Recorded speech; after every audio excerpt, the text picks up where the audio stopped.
we're going to look at, it's a short section, we're going to look at the things that make listening challenging.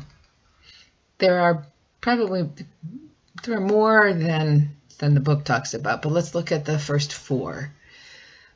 So one of the reasons we don't always listen very well is information overload. If you think about in normal times, all of the words, the sounds that you are almost bombarded with, you realize that there's no way that you can actually focus on everything that you hear. I think you'd go insane if you tried to do that.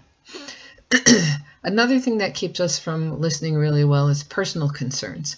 So you're trying to listen to someone, a friend is telling you about a great movie that they saw, and you have a math test coming up.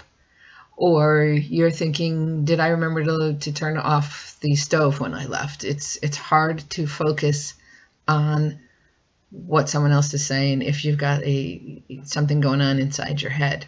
The other thing, and I think this is fascinating, is that we are capable of understanding speech at up to 600 words a minute.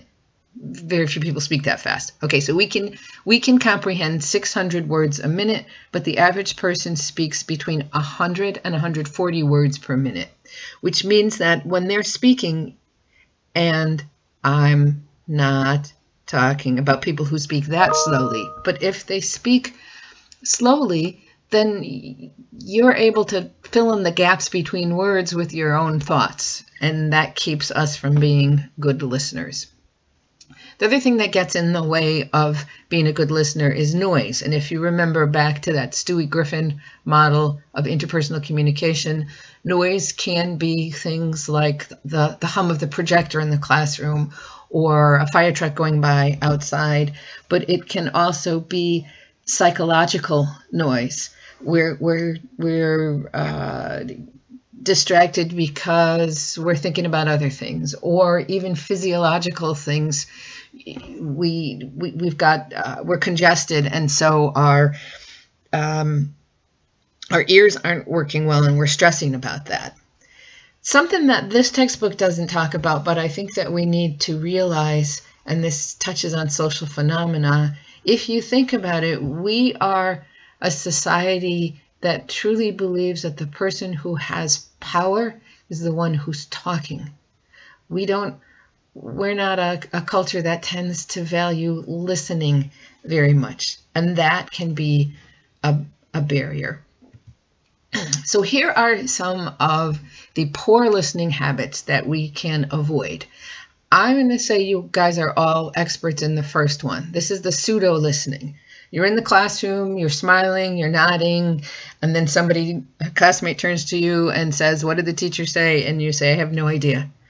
Right? And I told you guys, I'm pretty sure that this is the kind of listening I used to do when my son was telling me about Pokemon or The Legend of Zelda, and I just didn't really care, but I smiled and nodded. Okay. Another form of poor listening is stage hogging, where honestly you're not even listening. You are just talking. Remember I told you the story about my daughter when she was about 5. She was visiting my parents, and she was in the kitchen talking to my father and talking about ballet and her friends in class and all the things and her dolls. And then she finished and she said, "Well, enough about me," and she left. And that's extreme stage hogging. She didn't even give him a chance to speak. The third kind is selective listening. This is the kind of listening where we tune in only when someone's talking about something that we're interested in.